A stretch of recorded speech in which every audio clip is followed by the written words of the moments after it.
Ce matin, j'aimerais qu'on puisse se lever, parce que vous êtes assis déjà depuis un petit bout de temps. On va se lever ensemble, et puis on va lire ensemble un texte dans la parole de Dieu.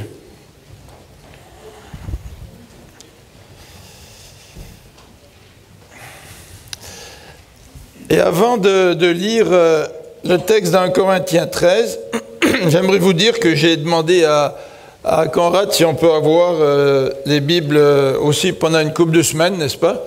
Parce que, étant donné que vous n'étiez pas au courant de la possibilité de vous procurer une Bible en format numérique, ben, si vous voulez vous la procurer la semaine prochaine ou la semaine d'après, Conrad va laisser des copies donc, pour chacun d'entre nous. Avant de lire dans 1 Corinthiens 13, je voudrais aussi vous faire une petite annonce, une ou deux petites annonces.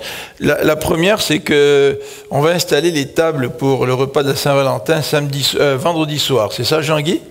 Et si vous voulez nous donner un coup de main vendredi soir pour installer les tables, enlever les chaises, installer les tables, il faudrait voir Jean-Guy. Vous connaissez Jean-Guy? Lève ta main, Jean-Guy, voilà. Alors, il faudrait voir Jean-Guy si vous voulez donner votre nom.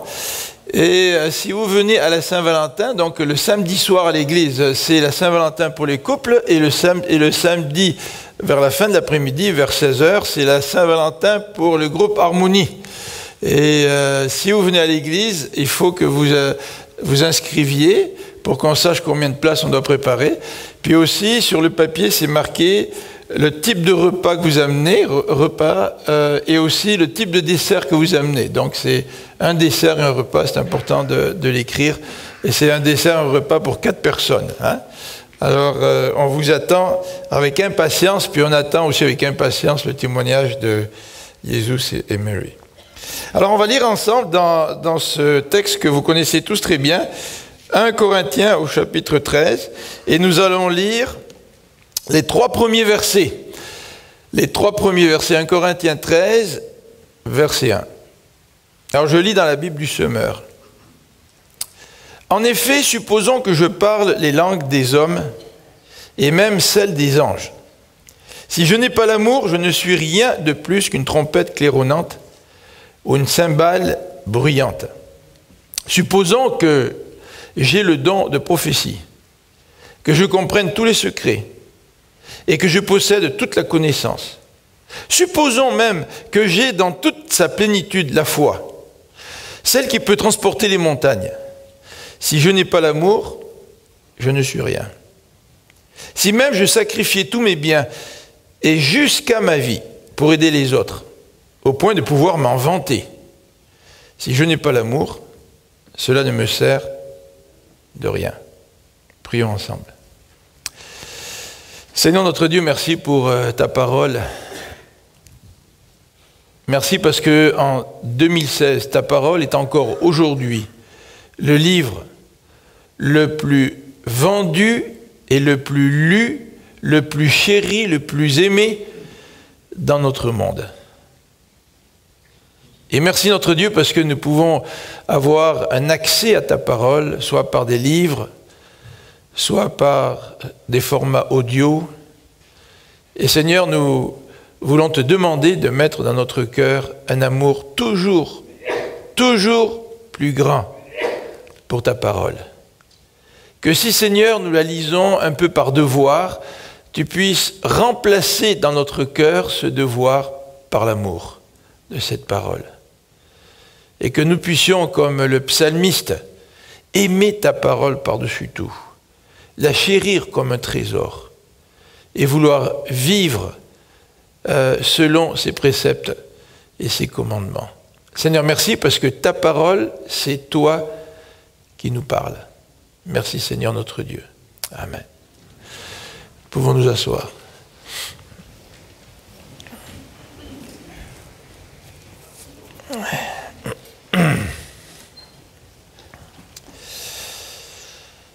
Cette semaine, une petite fenêtre dans mon ordinateur a attiré mon attention quand j'étais sur le net. Et le titre parlait d'une maman qui allait se faire amputer des 2 pieds, ou qui s'est fait amputer des 2 pieds. Alors là, j'ai cliqué dessus, avec certaines questions, parce que parfois les titres sont accrocheurs, mais quand vous lisez l'article, ça ne vaut pas grand-chose. Et quand j'ai lu l'article, je me suis rendu compte que l'amour de cette maman était quand même assez spécial. Cette dame, avec son enfant, est partie en voiture lors d'une journée d'hiver extrêmement froide. Je ne sais plus s'il faisait moins 25 ou moins 30. Et elle a eu un accident de voiture. Et suite à l'accident de voiture, elle était donc blessée. Je crois qu'elle avait plusieurs côtes de blessés et puis d'autres blessures. Et elle est restée plusieurs heures dans le fossé par un froid intense en protégeant son enfant contre elle pour que son enfant puisse être réchauffé le plus possible. Et à un moment donné, bien sûr, quelqu'un l'a aperçu, des secours sont arrivés, on l'a amené à l'hôpital. L'enfant n'avait pratiquement rien, en tout cas pas grand-chose. Mais la maman avait eu les 2 pieds gelés. Et il a fallu amputer les 2 pieds de cette maman-là. Alors, il y a des exemples qu'on peut retrouver un petit peu partout, que ce soit sur le net ou dans l'histoire, même récente, de gens qui ont posé des gestes d'amour qui nous bouleversent. Et des gestes d'amour au travers desquels ils ont même donné leur vie. Vous vous rappelez ce qui s'est passé en France, au Bataclan, il y a des gens qui ont pris des balles pour d'autres personnes. Et quand quelqu'un donne sa vie, c'est le sacrifice ultime, n'est-ce pas? Et certainement que ça nous touche. Dans ce texte de Corinthiens que nous venons de lire, en tout cas nous venons de lire les 3 premiers versets, et nous allons regarder les versets suivants dimanche prochain, eh bien nous avons la description de l'amour. Et je me suis posé la question, durant ces quelques derniers jours, de quelle manière aborder l'épisode de la Saint-Valentin, la période de la Saint-Valentin. Et je me suis dit, ce serait peut-être intéressant de regarder ce texte dans Corinthiens 13. Et dans les 3 versets que nous venons de lire, les 3 versets nous présentent des situations hypothétiques. Supposons que, c'est l'expression qui est utilisée dans la version, la Bible du Semeur que je viens de vous lire, supposons que je parle les langues, supposons que j'ai don de prophétie, supposons que j'ai toute la foi, supposons que même je me sacrifie. Et là, l'apôtre Paul va nous parler de tous ces dons, et il nous dit, supposons que vous les avez. Si vous n'avez pas l'amour, vous êtes rien. Donc dans ces 3 versets, Paul veut mettre l'accent sur la priorité de l'amour au-dessus de tous les autres dons que nous pourrions avoir. Et dans les versets qui suivent, à partir du verset 4, l'apôtre Paul va, pendant quelques versets, je crois jusqu'au verset 8, il va nous décrire ce que c'est que l'amour. Puis en réfléchissant, je me suis dit, ce serait intéressant de parler de ce texte-là à l'occasion de la Saint-Valentin, et de le faire en 2 temps. Puis je me suis dit, j'ai réalisé comme ça en lisant les commentaires que, et c'était vrai, que ce texte de 1 Corinthiens 13, qui est souvent cité dans les mariages, vous savez que dans les mariages, c'est le texte de prédilection que les couples choisissent, eh bien ce texte de 1 Corinthiens 13 ne s'adresse pas à des couples. À aucun endroit dans ce passage, il est dit, ben voici la description de l'amour qui devrait exister au sein du couple. Et pourtant, c'est un texte qui est utilisé pendant les mariages. Mais ce n'est pas la description de l'amour conjugal. Bien sûr, si au sein d'un couple, nous pouvons retrouver ce genre d'amour, ben c'est extraordinaire. Mais la première intention de l'apôtre Paul n'est pas de nous décrire l'amour au sein d'un couple.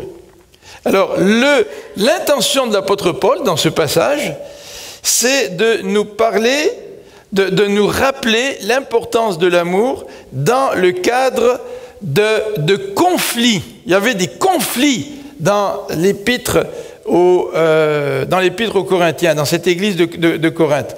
Alors je vais juste avancer mon texte, parce que j'ai oublié de l'avancer. Mais il y avait des conflits. Vous vous rappelez au chapitre 1, les Corinthiens étaient en plein conflit, des divisions. Moi je suis pour un tel, moi je suis pour un tel, moi je suis pour Paul, moi je suis pour Christ, moi je suis pour Apollos. Il y avait énormément de conflits. Au chapitre 2, l'apôtre Paul nous parle de l'orgueil. Au chapitre 4, l'orgueil de la connaissance. Il y avait des gens qui s'enflaient d'orgueil. C'est encore dans un contexte de conflit.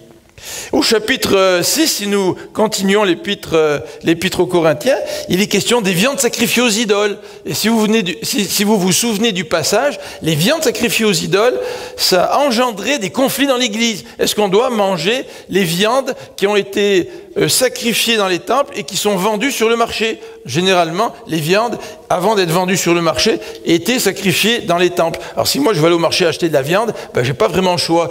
J'achète de la viande qui a été sacrifiée aux idoles. Est-ce que je dois en manger? Donc il y avait des conflits. Et le conflit, il est décrit à partir du chapitre 8. Il y a une pause au chapitre 10, verset 1.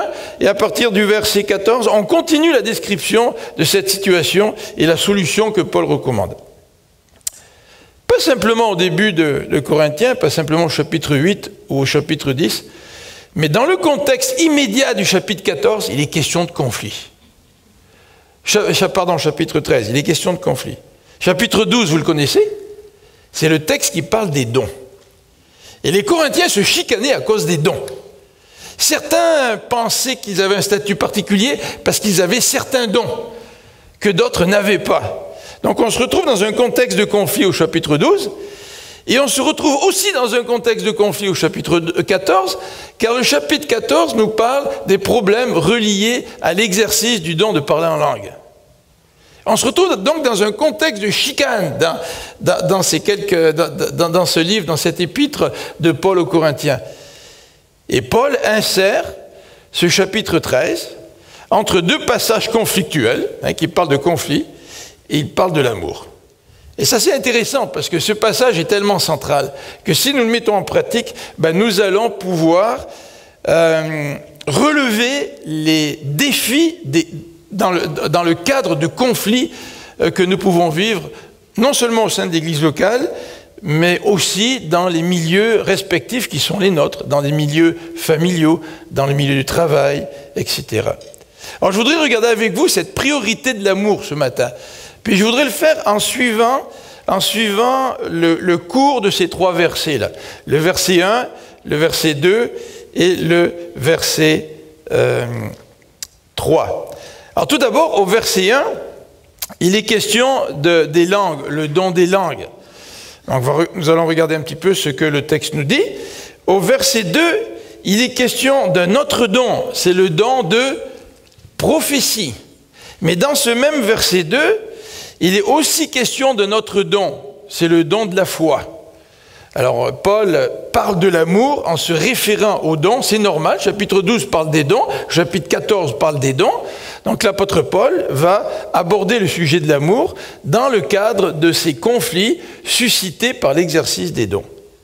Donc au verset 1, le don des langues, au verset 2, le don de prophétie, ainsi que le don de la foi. Et au verset 4, il est question du don de sacrifice, du don que l'on pourrait appeler celui d'aider les autres. C'est peut-être un don sur lequel on insiste un petit peu moins aujourd'hui. Mais voilà un petit peu les 4 dons que Paul va mentionner dans ce passage pour nous dire que si nous avons tous ces dons-là, sans avoir l'amour, cela ne nous sert de rien. En fait, le verset 2 dit « Je ne suis rien ». Alors, regardons tout d'abord le don des langues, au verset 1er. Alors, supposons, nous dit l'apôtre Paul, que je parle des langues des hommes, et même celles des anges. Si je n'ai pas l'amour, je ne suis rien de plus qu'une trompette claironnante ou une cymbale bruyante. Alors, c'est intéressant, dans ces versets, l'apôtre Paul est en train de nous présenter un crescendo, et plusieurs crescendos en fait. Mais regardez le verset 1er. Supposons que je parle la langue des hommes. Ça c'est déjà extraordinaire. Hein? Je parle des langues des hommes. Puis, imaginez-vous, là, vous allez en Haïti pour faire un voyage missionnaire, puis vous rentrez dans une église haïtienne, puis vous mettez à parler créole sans avoir appris le créole. Ça serait extraordinaire, ça. Moi, je dis à mes étudiants à la faculté, vous ne priez pas assez pour le don des langues. Parce que si vous aviez les dons des langues, vous ne serez pas ici pour apprendre le grec ou l'hébreu. Alors ça les fait toujours rire, mais je ne sais pas s'ils rient de bon cœur, parce qu'ils savent le travail que ça requiert d'apprendre une langue. Hein. Et si vous avez appris une langue vous-même, vous savez le travail que ça demande. Et le texte ici nous dit, bien, supposons que je parle les langues des hommes. Mais Paul ajoute quelque chose de plus extraordinaire encore. Il dit, supposons que par-dessus cela, je parle même les langues des anges. Ça sera encore beaucoup plus extraordinaire. Vous voyez comme il fait une progression, un crescendo dans sa façon de parler. Bien, il nous dit, tout cela ne servira à rien si je n'ai pas l'amour. Donc il y a une progression. Si je parlais les langues des hommes, si je parlais encore mieux la langue des anges, bien le mieux de tout cela, ce serait quoi? Ce serait l'amour. Et si je parle les deux premiers sans avoir l'amour, je ne suis rien. Donc l'amour, c'est vraiment le summum de l'expérience décrite au verset 1er. Et ce même crescendo, nous le retrouvons dans les versets 2 et dans les versets 3, comme nous allons le voir tout à l'heure. Paul va parler de quelque chose d'extraordinaire. Il va en rajouter en parlant de quelque chose qui est encore beaucoup plus extraordinaire. Et il va nous dire le summum de tout ça, ce n'est pas le don, c'est l'amour. Alors, dans le contexte du chapitre 14, en particulier le verset 1er, l'apôtre Paul nous rappelle ceci, hein, après avoir décrit le chapitre 13, « Recherchez avant tout l'amour, aspirez aux manifestations de l'esprit. » C'est important, mais par-dessus tout, par excellence, aspirez à l'amour. Recherchez l'amour. Alors, d'après le passage qui est devant nous, il est certain que ces versets 1, 2 et 3 parlent de dons spirituels. Si vous regardez au chapitre 12, verset 31, l'apôtre Paul précise en disant « Aspirez aux dons les meilleurs, pour cela je vais vous indiquer l'approche par excellence. » Et au chapitre 14, il dit bien « Aspirez aux dons de l'esprit ». Donc c'est clair que ce chapitre 13 nous parle de dons.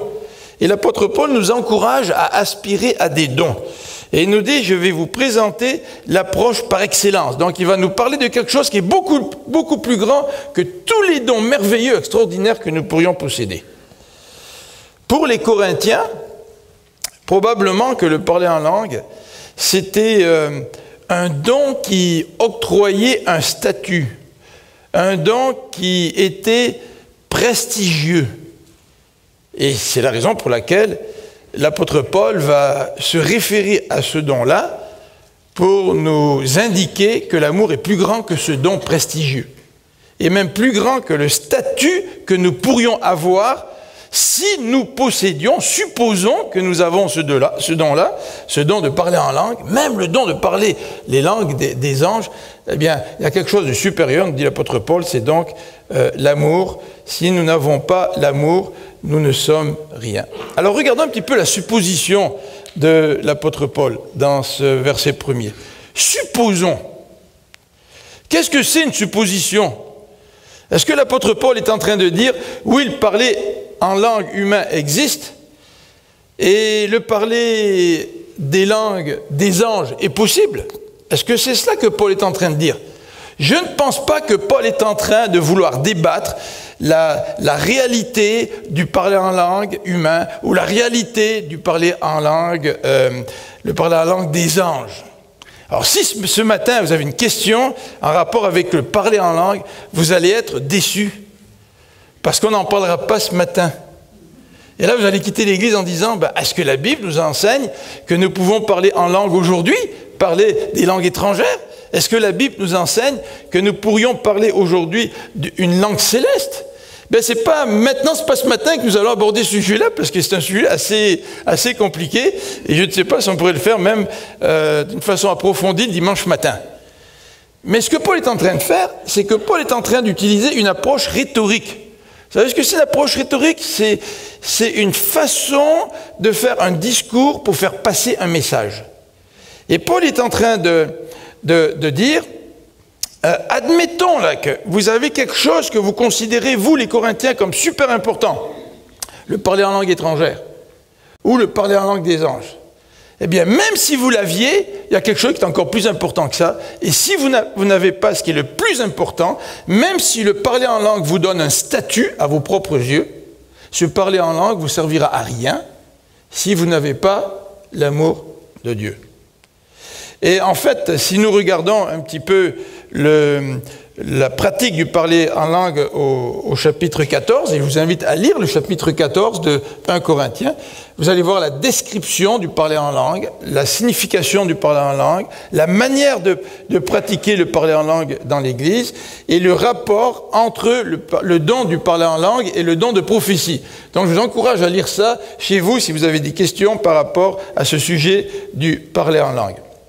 Alors, Paul, donc, comme je viens de le souligner, utilise une approche rhétorique pour nous dire « oui, c'est possible d'avoir des dons, et des dons que vous considérez importants, sans avoir ce qui est primordial, c'est l'amour de Dieu. » Alors, quand on lit ce verset premier, eh bien, nous sommes extrêmement frappés par la deuxième partie du passage qui nous dit « Si je n'ai pas l'amour, je ne suis rien de plus qu'une trompette claironnante ou une cymbale bruyante. » Et à la fin de chacun de ces versets, ce verset premier a un parallèle avec le verset 2 et le verset 3. Il y a un parallèle puisqu'à chaque fois, à la fin des versets, l'apôtre insiste en disant « Si je n'ai pas l'amour, ben voilà ma situation. » Alors dans ce verset 1, si je n'ai pas l'amour, je suis rien de plus qu'une trompette claironnante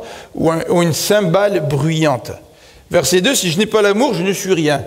Verset 3, si je n'ai pas l'amour, cela ne me sert de rien.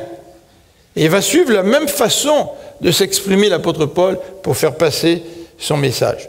Alors au chapitre 14, au verset 7 à 9, voilà ce que nous dit l'apôtre Paul. Et il y a un petit parallèle avec ce verset premier.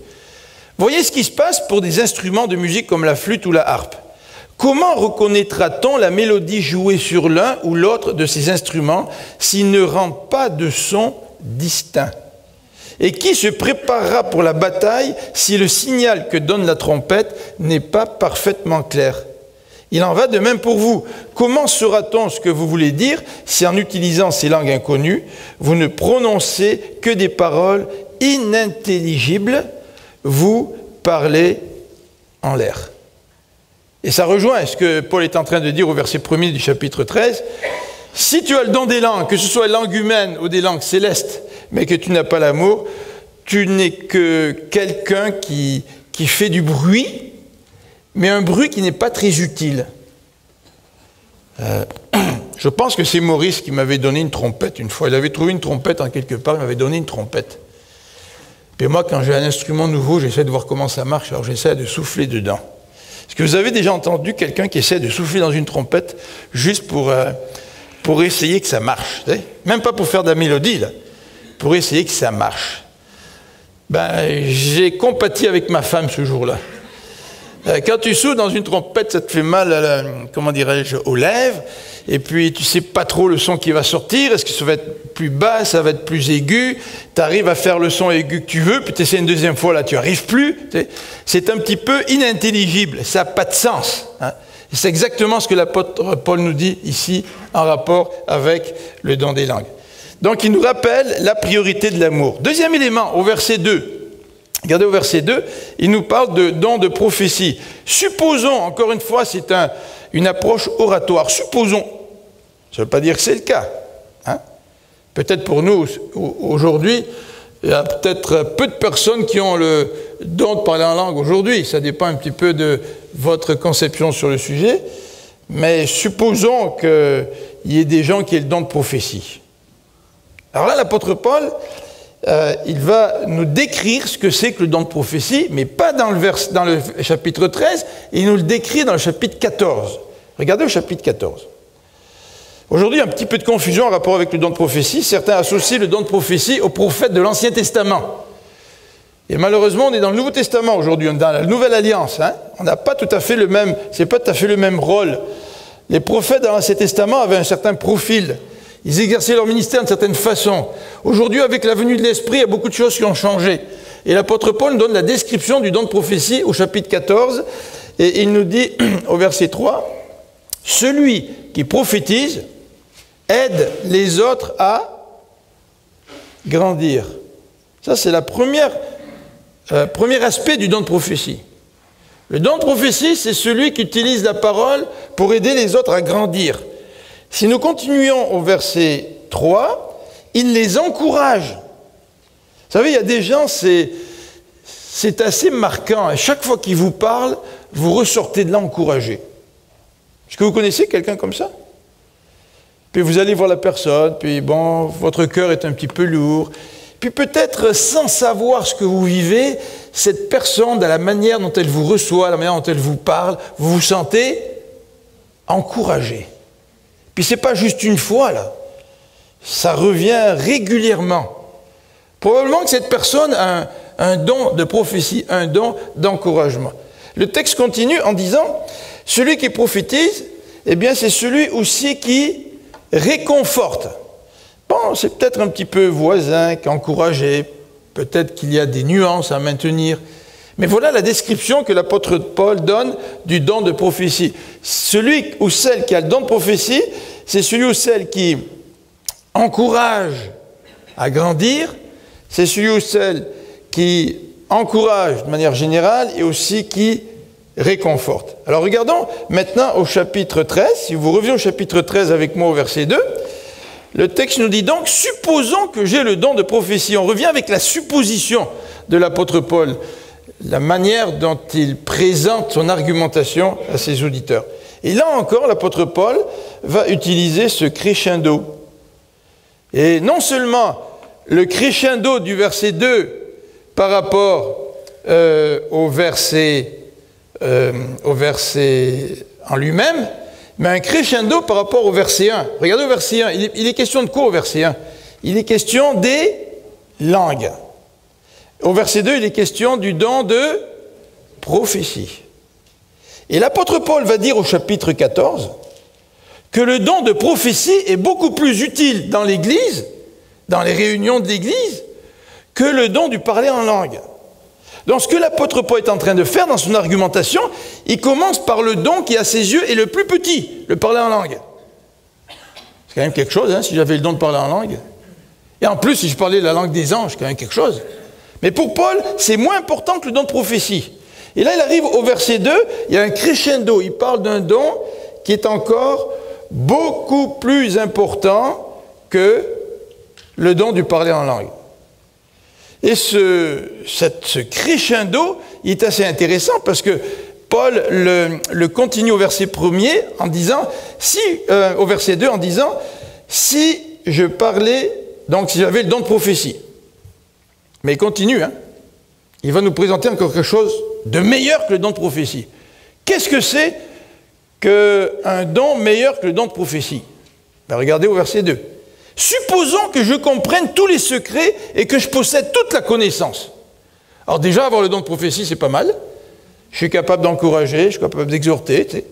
Je suis capable de consoler, ça c'est bien. Et l'apôtre Paul, il dit, ben, admettons que vous avez ce don-là, mais vous l'avez, comment dirais-je, au maximum de ce qui est possible. Donc là encore, l'apôtre Paul, il monte en crescendo, là, hein.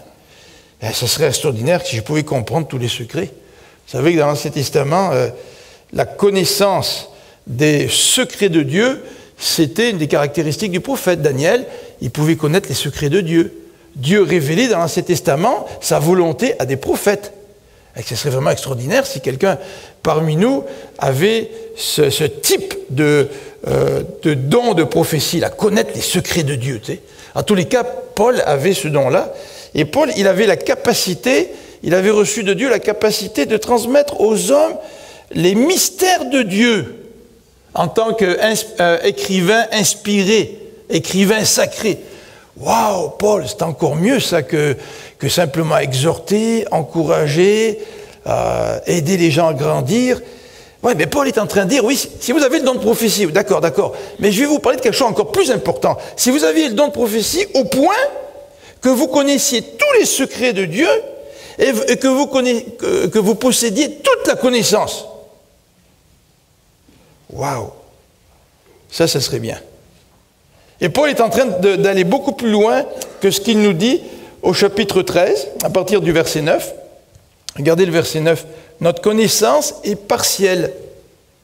Et partielle sont nos prophéties. Donc on voit bien que Paul ici est en train d'utiliser un art oratoire et d'envisager des situations qui seraient idéales, mais qui n'existent pas dans notre condition humaine.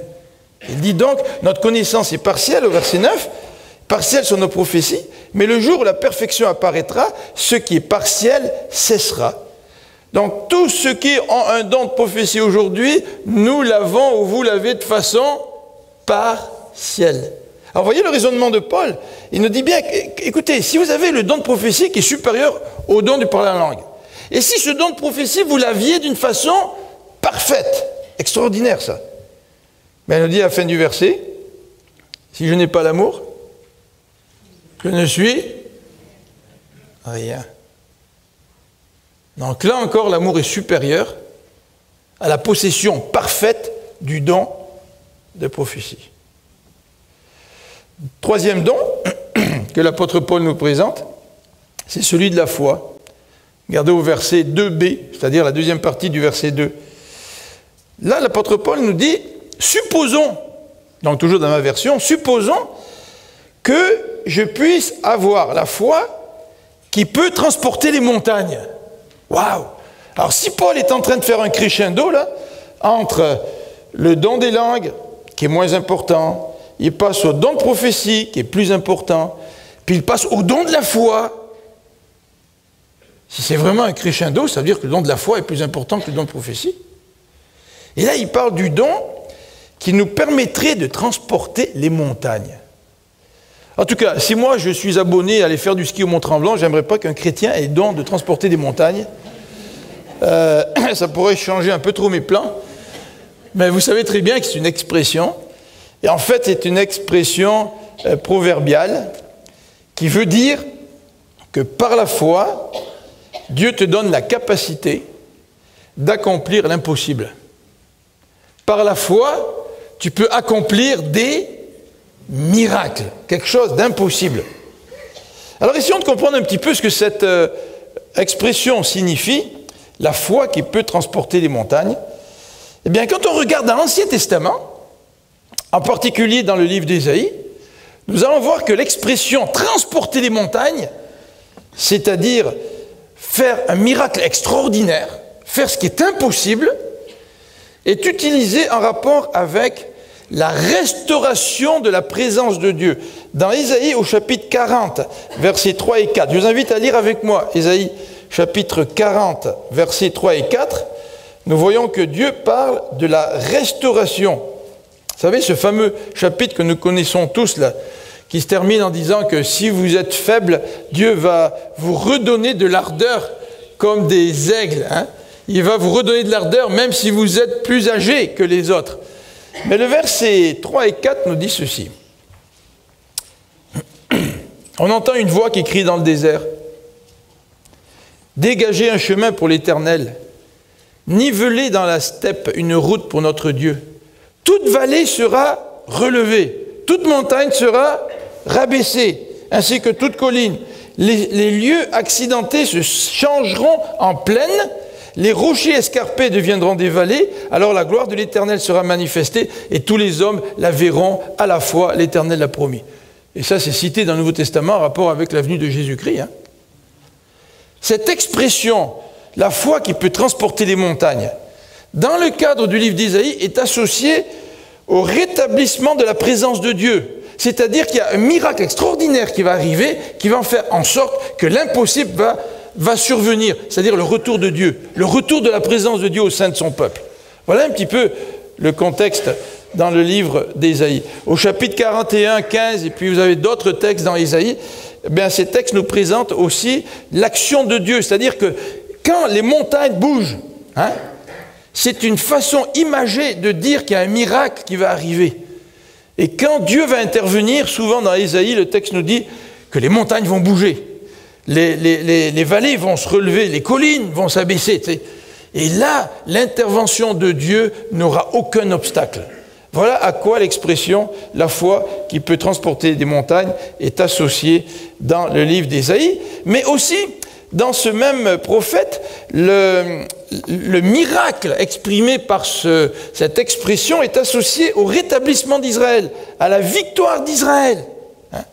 Il y a quelque chose de victorieux, d'extraordinaire que Dieu va faire, et le prophète, pour exprimer l'inexprimable, utilise des images incroyables. Des montagnes vont bouger, des vallées vont se remplir. Alors voilà la foi qui peut transmonter les montagnes. C'est la foi qui croit à l'intervention miraculeuse de Dieu. C'est la foi qui croit à l'intervention de notre Seigneur. Alors l'apôtre Paul nous dit, dans ce passage, il nous dit, si on revient au texte de 1 Corinthiens au chapitre 13, l'apôtre Paul nous dit ceci. Supposons, deuxième partie du verset 2, supposons que j'ai dans toute sa plénitude. Alors dans certaines Bibles, c'est marqué, supposons que j'ai toute la foi. Hein? Ça veut dire toute la foi possible et inimaginable. Eh bien, si je n'ai pas l'amour, je ne suis rien. Alors de quelle foi il s'agit là? Est-ce que vous aimeriez avoir cette foi-là? Regardons dans Matthieu au chapitre 21. Matthieu chapitre 21 nous parle de cette foi. Et voici ce que l'évangéliste nous dit. Matthieu chapitre 21 au verset 21. Vraiment, je vous l'assure, répondit Jésus, si vous avez la foi, si vous ne doutez pas, non seulement vous pourrez accomplir ce que j'ai fait à ce figuier, mais même si vous dites à cette colline, soulève-toi de là et jette-toi dans la mer, cela se ferait. Si vous priez avec foi, tout ce que vous demanderez, vous l'obtiendrez. Alors il faut faire attention à la manière dont on utilise ce verset. Hein. On peut utiliser ce verset n'importe comment. Et c'est important de se rappeler que dans la prière, il ne suffit pas de demander avec foi, il suffit de demander aussi au nom de Jésus. Il faut aussi demander selon la volonté de Jésus. Mais ce verset nous dit clairement que par la foi, nous pourrions accomplir des miracles. Dieu pourrait nous utiliser pour accomplir des miracles. Alors, peut-être que vous pensez à certains miracles, je ne sais pas, là dans votre tête, mais vous savez que le miracle de la conversion, quand vous prêchez l'évangile et que quelqu'un se convertit, ça c'est un miracle. C'est un miracle de foi, ça. Et Jésus a dit à ses disciples, vous allez faire des plus grandes choses que moi j'ai fait. Et quelles sont les plus grandes choses que Jésus a faites? Hein, que nous on pourrait faire. Ben, si lui, il a marché sur le lac de Galilée, ben moi je vais pouvoir marcher sur l'Atlantique pour aller voir mes parents gratis. Vous savez? Ça, c'est plus grand que ce que Jésus a fait. Est-ce que c'est ça que Jésus est en train de dire? Absolument pas. Jésus, évidemment, est en train de parler de ce miracle de la conversion que nous allons pouvoir voir et que Dieu va nous permettre de voir parce qu'il va nous utiliser dans la prédication de sa parole. Le miracle des vies transformées, c'est bien plus grand que la multiplication des pains, ça, le miracle d'une vie transformée. C'est bien plus grand que les miracles opérés par Moïse lors de la sortie d'Égypte. Vous savez, on aspire à cela parfois, on se dit « Ah, si je voyais les miracles que Moïse a faits, oh, si je voyais les miracles du temps d'Élie et d'Élisée. Hein, » c'est la période d'Israël où il y a eu le plus de miracles. Si je pouvais voir, être témoin des miracles de Jésus, il me semble que ma foi serait encore beaucoup plus grande. Seigneur, ne te demande pas d'être témoin de ces miracles-là. Mais le Seigneur nous dit que si nous avons la foi, nous pourrons faire des choses bien plus grandes que ce que le Seigneur a fait. Alors regardez, par contre, dans Matthieu au chapitre 17, et là il faut mettre les textes en parallèle pour essayer de garder un équilibre entre les différents textes. Dans Matthieu 17 au verset 20, voilà ce que dit Jésus. Jésus nous dit ceci, « Parce que vous n'avez que peu de foi, leur répondit-il. » Les disciples avaient posé une question, « Pourquoi n'avons-nous pas réussi, nous, à chasser le démon ?» Alors Jésus leur dit, « C'est parce que vous n'avez que peu de foi. » Et Jésus continue en disant, « Vraiment, je vous l'assure, si vous aviez de la foi, même si elle n'était pas plus grosse qu'une graine de moutarde, c'est petit, hein? Vous pourriez commander à cette montagne, déplace-toi d'ici jusque-là et elle le ferait. » rien ne vous sera impossible. Tu sais, moi, quand je lis ces passages-là, je dis au Seigneur, Seigneur, donne-moi la foi comme celle d'un grain de moutarde. Il y a beaucoup de choses que tu pourrais faire dans ma vie si j'avais une petite foi. Parce que l'important, ce n'est pas nécessairement la grande foi idéale, mais la petite foi placée au bon endroit. Placée en Jésus. Mais Paul est en train de dire dans son argumentation ici, dans 1 Corinthiens, il nous dit, bien écoutez les amis, peut-être que vous aspirerez à posséder cette foi comme un grain de sénévé. Mais moi je vais supposer, là encore il amplifie ce qu'il est en train de dire l'apôtre Paul, et dit, non seulement si vous aviez la foi, mais il dit, si vous aviez toute la foi. Et dans certaines versions, je crois que c'est ce qui est écrit, toute la foi. Dans la version que j'utilise, il est écrit, si vous avez la foi dans toute sa plénitude, c'est-à-dire une foi parfaite. Ça, c'est extraordinaire, ça. Qui d'entre nous ne voudrait pas avoir une foi parfaite pour pouvoir dire à ces montagnes, déplace-toi de là, puis elles se déplaceraient. Qu'est-ce que Paul est en train de dire? Si je n'ai pas l'amour, je ne suis rien. Vous savez, ça me fait penser au sermon sur la montagne. Alors qu'à la fin de son sermon, Jésus dit ceci, que vous qui avez chassé des démons, donc vous qui avez eu du succès dans votre ministère, je ne vous connais pas. Et il dit, éloignez-vous de moi. Se pourrait-il que certains dons qui nous attirent, qui ne voudrait pas avoir des dons? Peut-être que certains d'entre vous voulaient le don du parler en langue. Peut-être que certains d'entre vous voudriez le don de la prophétie, qui est plus important que le don du parler en langue, dit Paul, plus utile dans l'Église. Peut-être que moi je voudrais le don de foi. Ça semble être encore plus important que la prophétie. Si Paul est en train de faire un crescendo dans ces versets 1, 2, 3, Paul me dit, non, ça ne sert à rien. Et pourtant, Paul sait de quoi il parle. Vous savez que l'apôtre Paul, il avait de la connaissance. Il avait vraiment de la connaissance. Dieu lui avait révélé beaucoup de choses. Et c'est un homme extraordinaire, un homme de foi. Un homme qui est passé à travers tellement d'épreuves, je ne sais pas comment il a fait. Il avait la foi dans son Dieu. Regardez cet effet rhétorique que Paul est en train de faire au verset 3. Supposons que j'ai le don de prophétie, que je comprenne quoi? Tous les secrets. Et que je possède quoi? Toute la connaissance. Supposons que même j'ai quoi? Toute la foi. En fait, c'est ce que dit l'original. Dans ma version, ils ont traduit un petit peu dans toute sa plénitude. Mais voyez-vous ce que Paul est en train de dire? Il est en train d'évaluer une situation qui est impossible, pour des raisons rhétoriques, en admettant que j'ai tout ça. Parfaitement. Tout ça, ça me sert de rien. Rien, rien, rien. Sans la motivation de l'amour, nous dit Paul, je suis un échec. Il ne dit pas, tu as connu l'échec. Regardez ce verset 2. Si je n'ai pas l'amour, je ne suis rien.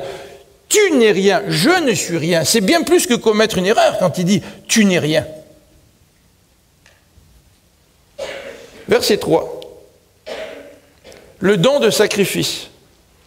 Si j'avais, supposons, là, si même je sacrifiais tous mes biens et jusqu'à ma vie pour aider les autres, au point de pouvoir m'en vanter, si je n'ai pas l'amour, cela ne me sert de rien. Alors, la signification est assez intéressante parce qu'on a un petit problème de traduction, là. Des traductions disent si je distribuais mes biens pour nourrir les pauvres. Alors, c'est une possibilité, il y a une couple de possibilités dans la traduction. On ne va pas s'arrêter sur des problèmes de traduction aujourd'hui, mais probablement, si vous avez une Bible différente que la mienne, quand je l'ai lue, vous vous êtes posé la question, mais pourquoi dans ma Bible, on fait allusion à nourrir les pauvres? Alors, il y a un problème de traduction, mais probablement, comme disent certains spécialistes, on pourrait le traduire, supposons que je distribue tous mes biens petit à petit. Tu sais que dans ton style de vie, là, jour après jour, mois après mois, année après année, tu distribues petit à petit tes biens à tout le monde pour pouvoir aider ceux qui sont dans la pauvreté. Même certains spécialistes ont dit que Paul veut même faire allusion à ceux qui pourraient se vendre comme esclaves Hein, je me vends comme esclave pour prendre cet argent et le donner aux pauvres. Ça va loin. Hein? Me vendre comme esclave pour retirer de l'argent et le donner aux pauvres. Alors encore une fois, Paul est en train de parler de situation idéale qu'on n'atteint peut-être pas, mais Paul nous dit, même si tu atteignais cette situation idéale, eh bien, si tu n'as pas l'amour, cela ne te sert à rien. Alors regardez un petit peu la supposition de Paul. Dans 1 Corinthiens 12, au verset 28, on a une liste de dons. Et dans cette liste de dons, il y a le don de l'aide. C'est intéressant, hein? Si on nous avait posé, je vous avais posé la question ce matin, énumérez-moi les dons principaux là, dans la Bible, peut-être 2 ou 3. Est-ce que le don de l'aide serait sorti? C'est un petit mot, ça. J'ai comme l'impression que ce don-là, il passe un petit peu sous le radar, tu sais, le don de l'aide.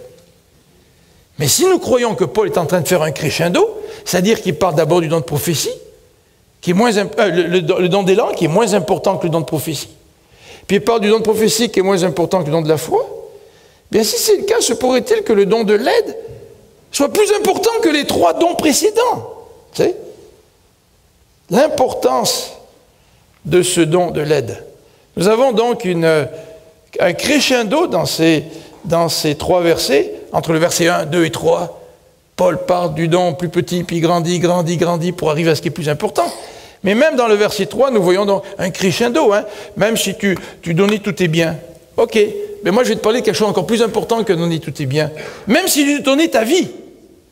Alors Paul est en train de mettre le paquet là dans ce qu'il dit. Hein? Il est en train de dire, même si tu faisais ce qui est plus extraordinaire que ce qui est extraordinaire déjà. Ben, tout ça ne te sert de rien si tu n'as pas l'amour. Il y a un contraste, hein. Regardez, il y a un contraste entre tous mes biens. Je donne tous mes biens, ça ne me sert à rien. C'est fort comme contraste, ça. Ce que Paul est en train de nous dire, c'est qu'il est possible de faire un grand sacrifice jusqu'à ta vie sans amour, sans que cela ne te serve de rien. Alors moi, à la lecture de ces 3 versets, je me pose une question. Je me dis, quel est cet amour? Si tous ces dons qui semblent extrêmement importants, si tous ces dons, peut-être j'aspire à ces dons-là, peut-être que vous aspirez à ces dons-là, hein? Mais si tous ces dons, dans le fond, dans leur plénitude, ne servent à rien, ça veut dire que le don par excellence, c'est lequel? C'est l'amour. Quel est cet amour? Est-ce que je recherche cet amour? Aspirer aux dons les meilleurs, dit Paul. Et à l'occasion de la Saint-Valentin qui s'en vient, n'est-ce pas l'occasion rêvée de parler de cet amour? Et c'est ce que je vous propose pour dimanche prochain. Regardez la définition de cet amour. Et rassurez-vous, dimanche prochain, le texte biblique ne sera pas seulement pour les couples mariés. Parce que le texte de 1 Corinthiens 13 ne s'adresse pas en premier lieu à des couples mariés. Il s'adresse à chacun d'entre nous. La grandeur de cet amour. Que Dieu nous donne la capacité de connaître davantage l'amour de Dieu et de lui donner à cet amour la place qui lui revient. Hein. Ce n'est pas mes dons, ce n'est pas mes capacités que je devrais rechercher en premier, mais c'est cet amour qui vient de Dieu. Prions ensemble, s'il vous plaît.